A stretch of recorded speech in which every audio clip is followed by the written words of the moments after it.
আমরা খুব স্বল্প সময়ে আপনাদের নিমন্ত্রণ করেছি, আপনারা এসেছেন, তার জন্য আপনাদের ধন্যবাদ। আমরা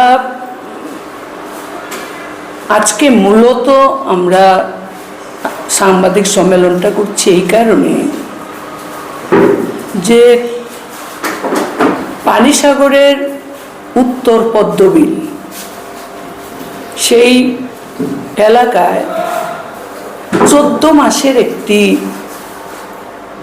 শিশু ধর্ষিতা হয়েছে, তাকে খুন করা হয়েছে। এখানে এই বিষয়টা যখন বলছি তখন সত্যি নিজে সান্ত্বনা দিতে পারছি না। অন্যদিকে জয়পুর রাজনগরে একটি ছাত্রী তুলসীবুত স্কুলে, সে এখন এইমসে চিকিৎসারত, তার উপর অমানবিক নির্যাতন সেখানে হয়েছে। এমনকি পুলিশে চাকরি করেন একজন কনস্টেবল মহিলা সেখানে আক্রান্ত হয়েছেন। আগুনে পুড়িয়ে মারা হয়েছে মির্জায় একজন মহিলাকে। আমরা হতবাক যে রাজ্য সরকার কিংবা রাজ্যের মহিলা কমিশন নীরব দর্শকের ভূমিকায়।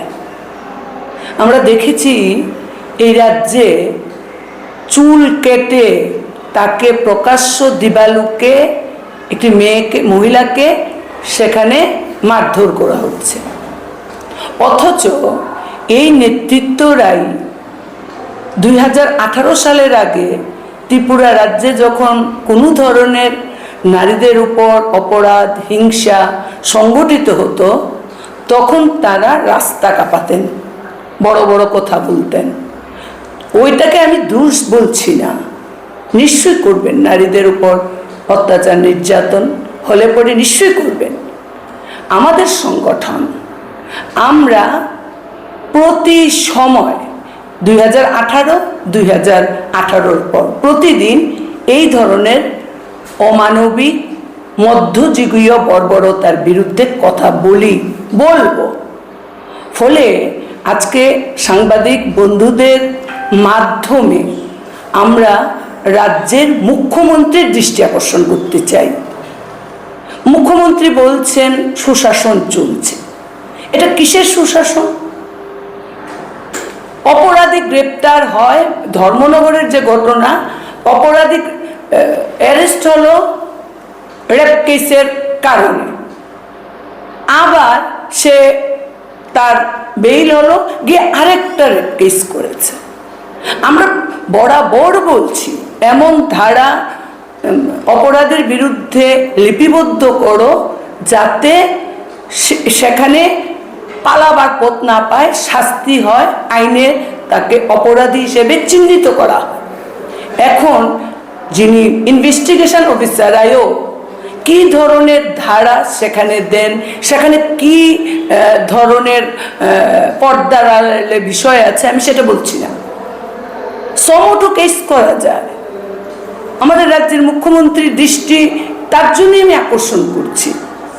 ফলে এই ঘটনার বিরুদ্ধে আমি রাজ্যের মুখ্যমন্ত্রীর যেমন দৃষ্টি আকর্ষণ করব, এই অপরাধীদের গ্রেপ্তার, দৃষ্টান্তমূলক শাস্তি তার যেমন দাবি করব, মহিলা কমিশনের কুম্ভকর্ণের যে ঘুম তা ভাঙার জন্য আপনাদের মাধ্যমে আবেদন করব। কারণ ত্রিপুরা রাজ্যে একটা মহিলা কমিশন আছে, সেটা আমরা লক্ষ্য করছি না।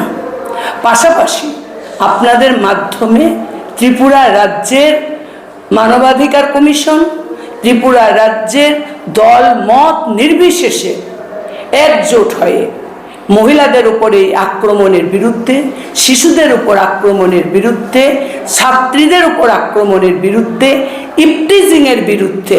পূজায় আমরা দেখেছি আমাদের সামনেই এই যে সিটি সেন্টার, বটতলা, দশমীঘাট, সর্বত্র ইপটিজিং বেড়েছে।